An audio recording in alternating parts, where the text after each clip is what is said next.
ರಂಗಭೂಮಿಯಲ್ಲಿ Rambo ಈ ಕಾರ್ಯಕ್ರಮಕ್ಕೆ ನಿಮಗೆಲ್ಲ ಮತ್ತೊಮ್ಮೆ ಸ್ವಾಗತ. ನಾವು ಮಾತಾಡ್ತಾ ಇದ್ದೀವಿ ರ್ಯಾಂಬೋ ಚಿತ್ರದ ಬಗ್ಗೆ. ರ್ಯಾಂಬೋ ಚಿತ್ರದ ನಾಯಕ ನಟ ಶರಣ್ ಅವರ ರಂಗಭೂಮಿಯ ಕನೆಕ್ಷನ್ ಬಗ್ಗೆ. ಅವರು ರಂಗಭೂಮಿ ಮೇಲಿದ್ದರು, ಅದಾದ ನಂತರ ನಾವು ಅವರು ಮ್ಯೂಸಿಕ್ ಮತ್ತು ಅವರ ಮಧ್ಯೆ ಸಂಬಂಧ ನೋಡಿದ್ವಿ. ಈಗ ಪ್ರೇಕ್ಷಕನ ಸ್ಥಾನದಲ್ಲಿ ನಾವು ಬಂದು ಕೂತ್ಕೊಂಡಿದ್ವಿ. ಆದರೆ ಈ ಸಲ ನಮ್ಮೊಂದಿಗೆ ಇನ್ನೊಬ್ಬ ಅತಿಥಿ ಇದ್ದಾರೆ. ಸೊ ಮೊದಲನೇದಾಗಿ ರ್ಯಾಂಬೋ ಅಂದರೆ ಶರಣ್ ಇದ್ದಾರೆ, ತಬಲಾ ನಾಣ್ ಇದ್ದಾರೆ. ಅದ್ರ ಜೊತೆಗೆ ಈ ಚಿತ್ರದ ಅವಿಭಾಜ್ಯ ಅಂಗ ಪ್ರೊಡಕ್ಷನ್ ಮತ್ತು ಡೈರೆಕ್ಷನಲ್ಲಿ ಸಕ್ರಿಯ ಪಾತ್ರ ನಿರ್ವಹಿಸಿದಂಥ ನಟ ತರುಣ್ ಸುಧೀರ್ ನಮ್ಮೊಂದಿಗೆ. ನಿಮಗೆ ಸ್ವಾಗತ. ನಮಸ್ಕಾರ. ನಮಸ್ಕಾರ. ಸೊ ಮೊದಲನೇದಾಗಿ ತರುಣ್ ಅವರೇ, ನಿಮ್ಮೆಲ್ಲರ ಕನಸಿನ ಕೂಸಿದ್ರು ರ್ಯಾಂಬೋ ಚಿತ್ರ. ಹೌದು. ಸೊ ಈಗ ಚಿತ್ರ ರಿಲೀಸ್ಗೆ ರೆಡಿ ಆಗಿದೆ. ಸೊ ನಿಮ್ಮ ಪಾತ್ರ ಏನಿದ್ರಲ್ಲಿ ಟೋಟಲ್ ಆಗಿ? ನನ್ನ ಪಾತ್ರ ನಾನು ಏನು ಅಂತ ನನಗೆ ಡೆಫಿನೇಷನ್ ಸಿಕ್ಕಿಲ್ಲ. ಎಲ್ಲ ಮಾಡ್ತಾ ಇದ್ದೀನಿ. ಸಿನಿಮಾದಲ್ಲಂತೂ ಕೋ ಡೈರೆಕ್ಟರ್ ಅಂತ ಒಂದು ಹಾಕೊಂಡಿದ್ದೀನಿ, ಡೆಸಿಗ್ನೇಷನ್ ಇರಬೇಕು ಅಂತೇಳಿ ಕೋ ಡೈರೆಕ್ಟರ್ ಅಂತ ಹಾಕೊಂಡಿದ್ದೀನಿ. ಯಾಕಂದ್ರೆ ಡೈರೆಕ್ಟರ್ ಬಂದು ನಮ್ಮ ಶ್ರೀನಾಥ್ ಸರ್. ಸೊ ಕಥೆಯಲ್ಲಿ ಅವರೇ ಮಾಡಿದ್ರಿಂದ ಅವ್ರ ಹೆಸರಿತ್ತು. ಆ್ಯಂಡ್ ನನಗೆ ಒಂದು ಡಿಪಾರ್ಟ್ಮೆಂಟಲ್ಲಿ ಕೆಲಸ ಮಾಡೋದಕ್ಕೆ ಆಗಲಿಲ್ಲ ಈ ಸಿನಿಮಾದಲ್ಲಿ. ನನಗೆ ಶರಣ್ ಫಸ್ಟಲ್ಲಿ ಹೇಳಿದ್ದೆ, ಈ ಸಿನಿಮಾ ನನ್ನ ಜೊತೆಗೆ ಇರಬೇಕು ನೀನು ಅಂತ ಹೇಳಿ ಅಂತ. ಇದೇ ಡಿಪಾರ್ಟ್ಮೆಂಟು ನಾನು ಆರ್ಟಿಸ್ಟ್ ಆಗಿ ಮಾಡ್ತೀನಿ ಅಂದ್ರೆ ಹೂ ಹೊಂದಿರೋನು, ನಾನೆಲ್ಲ ಪ್ರೊಡಕ್ಷನ್ ಸೈಡ್ ನೋಡ್ಕೋತೀನಿ ಅಂದ್ರೆ ಹೂ ಹೊಂದಿರೋನು, ಏನೋ ಒಟ್ಟು ಜೊತೆಗೆ ಇರಬೇಕು ಅನ್ನೋ ಇತ್ತು. ನೀವು ಆರ್ಟಿಸ್ಟ್ ಆಗೋ ಇದ್ದೀರಾ ಇದರಲ್ಲಿ? ಇಲ್ಲ, ಈ ಸಿನಿಮಾದಲ್ಲಿ ನಾನು ಯಾಕಂದ್ರೆ ನಾನು ಆಕ್ಚುಲಿ ಫಸ್ಟ್ ಪ್ಲಾನ್ಸ್ ಇತ್ತು ನಾನು ಮಾಡಬೇಕು ಅಂತ ಹೇಳಿ ಅಂತ. ಯಾವಾಗ ಡೈರೆಕ್ಷನ್ ಡಿಪಾರ್ಟ್ಮೆಂಟ್ ಬಿಫೋರ್ ಸ್ಕ್ರಿಪ್ಟೇ ಗೊತ್ತಾಯ್ತು ನನಗೆ, ಓ ಈ ಕೆಲಸ ಇಷ್ಟು ಈಸಿ ಇಲ್ಲ, ಇದು ನಾನು ಫಸ್ಟ್ ಟೈಮರ್ ಬೇರೆ, ಆಮೇಲೆ ತುಂಬಾ ಪ್ರೆಷರ್ ಆಗ್ತಾ ಇದೆ, ಇದನ್ನ ಇಟ್ಕೊಂಡು ಬ್ಯಾಲೆನ್ಸ್ ಮಾಡೋದು ನನಗೆ ಸ್ವಲ್ಪ ಕಷ್ಟ ಆಗುತ್ತೆ, ಬೇಡ ಅಂತ ಅಂದ್ಬಿಟ್ಟು ಸೊ ನಾನು ಬಿಹೈಂಡ್ ದಿ ಸ್ಕ್ರೀನ್ ವರ್ಕ್ ಮಾಡೋಣ ಈ ಸಿನಿಮಾ ಅಂತೇಳಿ ಬಿಹೈಂಡ್ ದಿ ಸ್ಕ್ರೀನ್ ವರ್ಕ್ ಮಾಡಿದೆ. ಏನು ಕಲ್ತ್ರಿ ನೀವು? ಸಿಕ್ಕಾಪಟ್ಟೆ ಕಲಿತೆ ಸರ್. ಫಸ್ಟು ನನಗೆ ಗೊತ್ತಾಗಿದೆ ಅಂದರೆ ಆರ್ಟಿಸ್ಟ್ಗಳು ಇಡೀ ನಮ್ಮ ಚಿತ್ರದ ಎಲ್ಲ ಭಾಗಗಳು ತಗೊಂಡಾಗ ಆರ್ಟಿಸ್ಟ್ಗಳು ಮೋಸ್ಟ್ ಪ್ಯಾಂಪರ್ಡ್, ಅಂದರೆ ತುಂಬ ಮುತುವರ್ಜಿ ವಹಿಸುವಂಥ ಒಂದು ಡಿಪಾರ್ಟ್ಮೆಂಟೇ ಆರ್ಟಿಸ್ಟ್ಗಳು ಸರ್. ನಾವು ಹಿಂಗಂದ್ರೆ ಒಂದು ಛತ್ರಿ ಓಪನ್ ಆಗುತ್ತೆ, ಹಿಂಗೆ ತಿರುಗಿದ್ರೆ ಒಂದು ಚೇರ್ ಹಾಕ್ತಾರೆ, ಒಂದು ಬೆವರು ಬಂದರೆ ಟಚಪ್ ಬಂದ್ಬಿಡ್ತಾರೆ. ಅಷ್ಟು ಲಕ್ಸುರಿಯಾಗಿ ನೋಡ್ಕೊಳ್ಳೋದು ನಮ್ಗಳನ್ನ. ಅದು ಬಿಟ್ಟರೆ ಮಿಗಿದು ಅಷ್ಟು ಡಿಪಾರ್ಟ್ಮೆಂಟ್ ಅಷ್ಟು ಕಷ್ಟಪಡುತ್ತೆ ಸರ್. ಬಟ್ ಫೈನಲಿ ಹೆಸರು ಬರೋದು ನಮ್ಗಳಿಗೆ, ನಾವು ಮಾಡೋ ಪಾತ್ರಗಳಿಗೆ ನಮ್ಗೆ ಅಷ್ಟು ಹೆಸರು ಬರುತ್ತೆ. ಒಂದು ಡೈರೆಕ್ಷನ್ ಡಿಪಾರ್ಟ್ಮೆಂಟ್ ಮಾತ್ರ ಸುಮ್ಮನೆ ಕ್ಯಾಪ್ಟನ್ ಆಫ್ ದ ಶಿಪ್ ಅಂತಾನೆ ಇದ್ವಿ ಕರೆಕ್ಟು. ಬಟ್ ನಿಜವಾಗ್ಲೂ ಅದ್ರದ್ದೊಂದು ತೂಕ ಏನು ಅಂತ ಈ ಫಿಲಮಲ್ಲಿ ನನಗೆ ಗೊತ್ತಾಯಿತು. ಯಾಕಂದರೆ ಶೂಟಿಂಗ್ 6 ಗಂಟೆ ಮುಗಿದ್ರೆ 6 ಕಾಲಿಗೆ ಆರ್ಟಿಸ್ಟ್ಗಳೆಲ್ಲ ಹೊರಟ್ಬಿಡ್ತೀವಿ ನಾವು. ಬಟ್ ಡೈರೆಕ್ಷನ್ ಡಿಪಾರ್ಟ್ಮೆಂಟ್ ಕೆಲಸ ಶುರುವಾಗೋದೇ 6 ಕಾಲ ಮೇಲೆ. ಈಗ ನನಗೆ ಪ್ರಶ್ನೆ ಏನಂತಂದರೆ, ಈ ಚಿತ್ರ ತೆರೆ ಕಾಣಕ್ಕೆ ಸಿದ್ಧ ಆಗಿದೆ. ಪ್ರೇಕ್ಷಕರು ಈ ನಿರೀಕ್ಷೆಗಳನ್ನ ಇಟ್ಕೊಂಡು ಬಂದಿರ್ತಾರೆ. ಒಂದು ಕಾಮಿಡಿ ಚಿತ್ರ ಅಂತ, ಬೇಸಿಕಲಿ ಒಂದು ಕಾಮಿಡಿ ಚಿತ್ರ ಅಂತ ಅಂದ್ಕೊಂಡಿರ್ತಾರೆ. ಸೊ ಇದು ನಕ್ಕು ನಗಿಸುವ 100%. ಹೌದು, ಈಗ ನೀವೇನು ಹೇಳಿದ್ರಿ ಅದೇ ಸಿನಿಮಾ ಅದು. ಕಾಮಿಡಿ ಸಿನಿಮಾ ಅದು. ಶರಣ್ ಬೇರೆ ಏನು ಇಲ್ಲಿ, ಬೇರೆ ಏನು ಹೊಸದು ಏನು ಇಲ್ಲಿ ಸೂಪರ್ ಹ್ಯೂಮನ್ ಆಗಿ ಅಥವಾ ಬಿಲ್ಡಿಂಗ್ ಆಗಿರೋದು. ನಿಮಗೆ ಹೀರೋಯಿನ್ ಸಿಕ್ಕಿದೆ ಮುಂಚೆ ಸಿಕ್ಕಿದ್ದಾರೆ ಹೀರೋಯಿನ್? ಹೀರೋಯಿನ್ ಅಂತ ಹೇಳ್ತೀರಾ ಅಥವಾ ನನ್ನ ಜೋಡಿಗೆ ಇದ್ರ ಹಿಂದೆ ಇರುವಂತ ನನ್ನ ಜೋಡಿಗೆ ನೀವು ಹೀರೋಯಿನ್ ಅಂತ ಕರೆಯಕ್ಕೆ ಆಗ್ತಿರ್ಲಿಲ್ವ? ಈ ಸಿನಿಮಾದಲ್ಲಿ ನನ್ನ ಜೋಡಿಗೆ ಹೀರೋಯಿನ್ ಅಂತ ಪಟ್ಟ ಬಂದಿದೆ. ಇದ್ರ ಹಿಂದಿನ ಪಿಕ್ಚರ್ಗಳು ಪಾಪ ಜೋಡಿ ಇದ್ರು ಕೂಡ ಪಾಪ ಸರ್ ನೀವು ಅವ್ರಿಗೆ ಅನ್ಯಾಯ ಮಾಡ್ದಂಗಿದ್ದು ಶಬ್ದಗಳ ಬೇರೆ ಹಂಗೆ ಅಷ್ಟೇ ವ್ಯತ್ಯಾಸ ಇರ್ತಿತ್ತು ಸರ್. ಸೊ ಹಂಗಿರ್ತ ನನಗೆ ರಿಲ್ಯಾಕ್ಸ್ ಆಗ್ತಿದ್ದು ಯಾವಾಗ ಗೊತ್ತಾ, ಇವಾಗ ಈ ಚೇರಲ್ಲಿ ಕೂತಿದ್ದೀನಿ ಸರ್ ನಾನು. ಖಂಡಿತವಾಗ್ಲೂ ಒಬ್ಬ ಪರ್ಫಾರ್ಮರ್ಗೆ ಈ ಚೇರ್ ಇದೆ ಗೊತ್ತಾ, ರಿಲ್ಯಾಕ್ಸಿಂಗ್ ಸರ್ ಇದು. ಅಲ್ಲಿದೆ ಗೊತ್ತಾ, ಅದು ಆ ಜಾಗ ದುಗು ಅಂತ ಇರುತ್ತೆ. ಈ ಜಾಗ ಇದೆ ಗೊತ್ತಾ, ಇದು ಭಾಳ ರಿಲ್ಯಾಕ್ಸಿಂಗ್. ಅಪ್ಪ ನಮ್ಮ ಪಾರ್ಟ್ ಮುಗಿದ ಈ ಕಡೆ ಬಂದು ಕೂತ್ಕೊಂಡ್ವಿ ಅಂತಂತಂದರೆ ಎಲ್ಲನೂ ಕಟ್ ಮಾಡ್ಕೊಂಡು ನಾವು ಎಷ್ಟೋ ಸಲ ಕೆಲವು ಫಂಕ್ಷನ್ಗಳಿಗೆ ಅದಕ್ಕೆ ಅಥವಾ ಶೋ ನೋಡೋದಕ್ಕೆ ಮಾತಾಡೋದಕ್ಕೆ ನಮಗೆ ಕರ್ಕೊಂಡು ಹೋಗ್ತಿರ್ತಾರೆ. ಅವಾಗ ನಾನು ಹೇಳೋದಂದೆ, ನಾಟಕ ನೋಡ್ತೀನಿ ಮಾತಾಡಿ ಅಂತ ಹೇಳ್ಬೇಡಿ ಗುರು. ಅಂದರೆ ಅಟ್ಲೀಸ್ಟ್ ಶೋನ ಎಂಜಾಯ್ ಮಾಡೋಣ. ನೀವು ಅಟ್ಲೀಸ್ಟ್ ಮಾತು ಹತ್ತತ್ರ ಬರ್ತಿದ್ದಂಗೆ ತಲೆಯಲ್ಲೇನೆ ಮಾತುಗಳ ಜೋಡಣೆ ಶುರು ಆಗುತ್ತದೆ. ನೀವು ಅಲ್ಲೇ ಎಂಜಾಯ್ ಮಾಡೋದು ಯಾವಾಗ? ಸೊ ಅದು ಏನಾಗುತ್ತೆ, ನಾನು ಏನಕ್ಕೆ ಹೇಳಕ್ಕೆ ಬಂದೆ ಇದನ್ನ ಅಂತಂತಂದರೆ, ನಿಮಗೆ ನೀವು ಪಟ್ಟ ಹಿಂಗೆ ಹೋಗ್ತಿದ್ದಂಗೆ ಅಥವಾ ಆ ಜವಾಬ್ದಾರಿ ಸಿಕ್ಕಂಗೆ ಭಯ ಜಾಸ್ತಿ ಆಗ್ತದೆ. ಸೊ ಇಲ್ಲಿ ಆ ಥರದ್ದೆಲ್ಲ ಒಂದಿಷ್ಟು ಇತ್ತು. ನಾನು ನಿರ್ಮಾಣ ಕೂಡ ಈ ಸಿನಿಮಾದಲ್ಲಿ ಮಾಡಿ. ಇದಕ್ಕೆ ನಿಮಗೆ ಸ್ಫೂರ್ತಿ ಯಾರು ನಿರ್ಮಾಣ ಮಾಡಬೇಕಂತ? ಈಗ ನೀವು ನಿಮ್ಮ ಪರ್ಸನಲ್ ಲೈಫಲ್ಲಿ ನಿಮಗೆ ಸ್ಫೂರ್ತಿ ಕೊಟ್ಟದ್ದು ಯಾರು? ನನ್ನ ಕಥೆನೇ ಸ್ಫೂರ್ತಿ ಸರ್ ನನಗೆ. ನಿಮ್ಮ ಕಥೆ ಕೇಳಿ ಅನಿಸ್ತು? ಹೌದು, ಅಷ್ಟೇ. ನನಗೆ ನನ್ನ ಪಕ್ಕದಲ್ಲೇ ಇದ್ದಿದ್ದ ಡಿಪಾರ್ಟ್ಮೆಂಟು ನನಗೆ ಗೊತ್ತಿರಲಿಲ್ಲ. ಆದರೂ ಕೂಡ ತುಂಬ ವ್ಯತ್ಯಾಸ ಇದೆ ಸರ್. ಈಗ ನಮ್ಮ ತರುಣ್ ಹೇಳ್ದಂಗೆ, ಸೊ ಕಲಾವಿದರಿಗೆ 6 ಗಂಟೆ ಆಗ್ತಿದ್ದಂಗೆ ಕನ್ವಿನ್ಸ್ ಇಸ್ಕೊಂಡು ಮನೆಗೆ ಹೋಗ್ತಿದ್ರೆ ನನ್ನ ಪಾತ್ರ ನಾನು ಲೊಕೇಶನ್ನು, ಮ್ಯಾನೇಜರು, ಪ್ರೊಡ್ಯೂಸರು, ಡೈರೆಕ್ಟ್ರು, ಕ್ಯಾಮ್ರಾ ಹಿಂಗಿರುತ್ತೆ. ಬಟ್ ಇಲ್ಲಿ ಹಂಗಲ್ಲ ಸರ್. ಪ್ರೊಡ್ಯೂಸರ್ ಕೆಲವೊಂದು ಟೈಮ್ ಪ್ರೊಡಕ್ಷನ್ ಮ್ಯಾನೇಜರ್ ಆಗಬೇಕಾಗುತ್ತೆ, ಪ್ರೊಡಕ್ಷನ್ ಅವ್ರು ಆಗಬೇಕಾಗುತ್ತೆ, ಡ್ರೈವರ್ ಆಗಬೇಕಾಗುತ್ತೆ. ಯಾರನ್ನ ಡ್ರಾಪ್ ಮಾಡೋಕೆ ಹೋಗ್ಬೇಕು ಅಂದ್ರೆ ಯಾರು ಇರಲಿಲ್ಲ. ನಮ್ಮ ಡ್ರೈವರ್ ನಾನೆಲ್ಲ ಕಳಿಸಿರ್ತೀನಿ ಅಂತಂದರೆ ನಾನು ಯಾರನ್ನೂ ಡ್ರಾಪ್ ಮಾಡೋದಕ್ಕೆ ಅರ್ಜೆಂಟಾಗಿ ನಾನು ಡ್ರೈವರಾಗಿ ಹೋಗಬೇಕಾಗ್ತದೆ. ಸೊ ಇದು ಎಕ್ಸಿಕ್ಯೂಷನ್ ಇದೆಯಲ್ಲ, ಇದು ತುಂಬ ಚೆನ್ನಾಗಿದೆ ಸರ್ ಒಂಥರ. ಓ ಮೈ ಗಾಡ್, ನೀವು ಯಾವಾಗಲೂ ಬ್ಲೌಸ್ ಹಾಕಲ್ವಾ? ಅಯ್ಯೋ ಹಾಕಿದ್ದೀನಲ್ಲ, ಇದು ಜೊತೆಯಲ್ಲಿ ರಮ್ಯನ್ ಬ್ಲೌಸ್.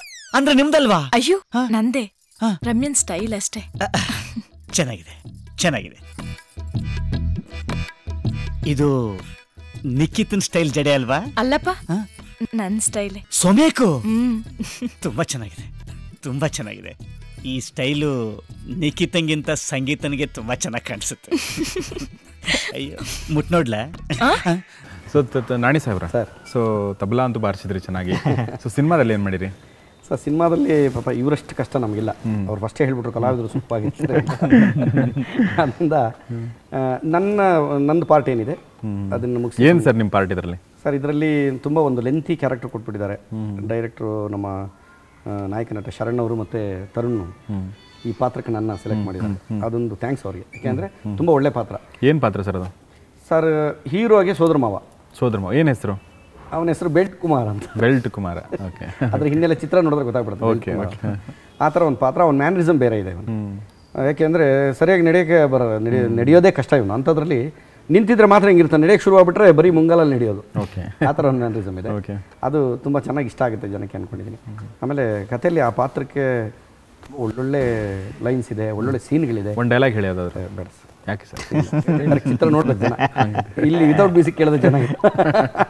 ನಿಮ್ದು ಎಷ್ಟೋ ಸೀನ್ಗಳು ನಾವು ನೋಡ್ತಾನೆ ಇರ್ತೀವಿ, ತುಂಬ ನಗ್ತೀವಿ, ತುಂಬ ಎಂಜಾಯ್ ಮಾಡ್ತೀವಿ. ಅದಕ್ಕೆ ಈ ಶರಣ್ಗೆ ಸಂಬಂಧನೇ ಇಲ್ಲ ಅನ್ಸುತ್ತೆ. ಅಂದ್ರೆ ಅಫ್ಕೋರ್ಸ್ ನೀವೇ ನಂಗೆ ಗೊತ್ತು, ನಿಜ ನಿಜ ನಿಜ ನಿಜ. ಅಲ್ಲಿ ಹೋದ ಬೇರೆನೇ ಇರ್ತಿರಲ್ಲ ನೀವು. ಹೌದು ಹೌದು ಹೌದು. ಅದೊಂದು ದೈವ ನನಗೆ ತಂದು ಕೊಟ್ಟಿರುವಂಥ ವರ ಸರ್, ಅಷ್ಟೇ.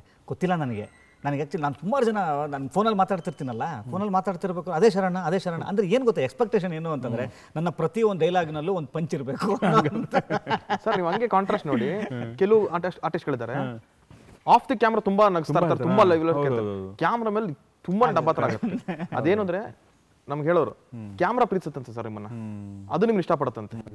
ಅದು ನಿಮ್ಮನ್ನ ಇಷ್ಟಪಟ್ರೆ ನೀವು ಏನು ಮಾಡಿದ್ರು ನಿಮ್ಗೆ ಇಷ್ಟಪಡ್ತಾರೆ, ಜನ ಇಷ್ಟಪಡ್ತಾರೆ. ನನಗೆ ಈ ಕೋಮಲ್ ಅವ್ರ ಜೊತೆ ಕೂತ್ಕೊಂಡ ಹಿಂಗೆ ಅನ್ಸುತ್ತೆ ನಂಗೆ. ಸರಿ, ಅವರು ಆ ವ್ಯಕ್ತಿ ಕೂಡ ಮಾತಾಡಲ್ಲ. ಹೌದು, ಅವ್ರು ಒಂದ್ಸಲ ಕೇಳಿದೆ, ನಾ ಇದೇ ಪ್ರಶ್ನೆ ಕೇಳಿದೆ, ಅದು ಏನೋ ಗೊತ್ತಿಲ್ಲ ಸರ್, ಅದು ಶುರು ಆಯ್ತು ಅಂದ್ರೆ ಅದು ಬಂದ್ಬಿಡುತ್ತೆ ಅಂತ.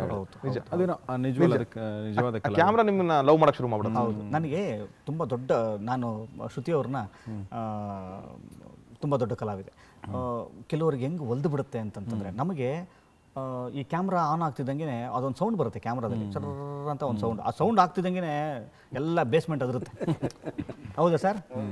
ಅದರುತ್ತದು. ಅದು ಅಂದರೆ ಒಂದು ಮಾತು ಹೆಚ್ಚು ಕಮ್ಮಿ ಆಡೋಂಗಿಲ್ಲ, ಅದು ಟೇಕ್.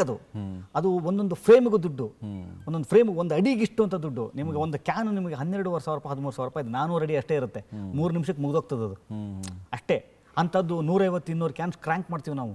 ಒಂದು ಟೇಕ್ ರೀಟೇಕ್ ಮಾಡ್ದ ಅಂತಂದರೆ ಅವ್ರ ಸಂಬಳನೇ ಅಷ್ಟಿರುತ್ತೆ ಒಬ್ಬೊಬ್ರು ಆರ್ಟಿಸ್ಟ್, ಅಷ್ಟು ಬೆಲೆ ಬಾಳುವಂಥದ್ದು. ನಮಗೆ ಯಾವಾಗ ಅಲರ್ಟ್ ಆಗ್ಬಿಡ್ತೀವಿ, ಹಿಂಗೆ ಅಲರ್ಟ್ ಅಂದರೆ ಗಾಬರಿ ಆಗೋಗ್ತೀವಿ.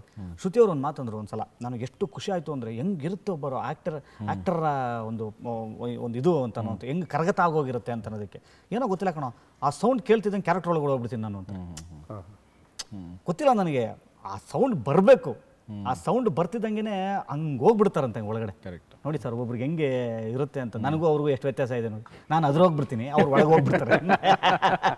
ಮೊದಲನೇ ಬಾರಿಗೆ ಪ್ರೊಡಕ್ಷನ್ ಸ್ನೇಹಿತರೆಲ್ಲರೂ ಸಾಥ್ ಕೊಟ್ಟಿದ್ದಾರೆ ನಮಗೆ. ಸೊ ಶರಣ್, ನಮ್ಮ ಜೊತೆ ಮಾತಾಡಿ ತುಂಬ ಧನ್ಯವಾದ. ರ್ಯಾಂಬೋ ಯಶಸ್ಸು ಗಳಿಸಲಿ, ಕನ್ನಡ ಚಿತ್ರರಂಗದ ಯಶಸ್ವಿ ಚಿತ್ರಗಳಲ್ಲಿ ಅದು ಒಂದಾಗಲಿ ಅಂತ. Thanks a lot. ತರುಣ್, ನಿಮ್ಗೆ ಕೂಡ ತುಂಬ ಥ್ಯಾಂಕ್ಸ್ ನಮ್ಮ ಜೊತೆ ಮಾತಾಡೋದಕ್ಕಾಗಿ. ಆಲ್ ದಿ ಬೆಸ್ಟ್ ನಿಮ್ಗೆ ಕೂಡ. ಥ್ಯಾಂಕ್ ಯು ನಾಣಿ ಸಾಹೇಬ್ರ, ತುಂಬ ಥ್ಯಾಂಕ್ಸ್. ತಬಲಾನ ಬಾರಿಸ್ತಾರೆ, ಮಾಡ್ತಾರೆ, ಖಂಡಿತ ತಬಲಾ ಮಾಡ್ತಾರೆ. ಮುಕ್ತಾಯ ಕೊಡೋದಕ್ಕೆ ಅವ್ರಿಗೆ ಈಗ ತಬಲಾ ಇಲ್ಲದೆ ಬರೀ ನಾನೇನೇ ಇಲ್ಲ ಅಂತ, ಬರೀ ಬಾಯಲ್ಲೇ ಒಂದು ಬೌಲ್ ಹೇಳ್ಬೇಕು ನೀವು.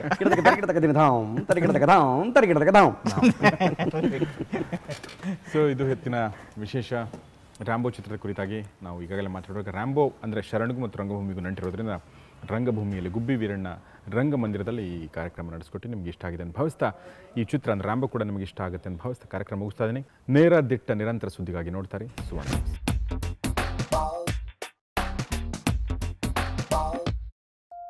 ಮನೆ ತನಕ ಬಾರೆ ಮನೆ ತನಕ ಹೊಡಿತೀನಿ ಡೌ ಕೊನೆ ತನಕ.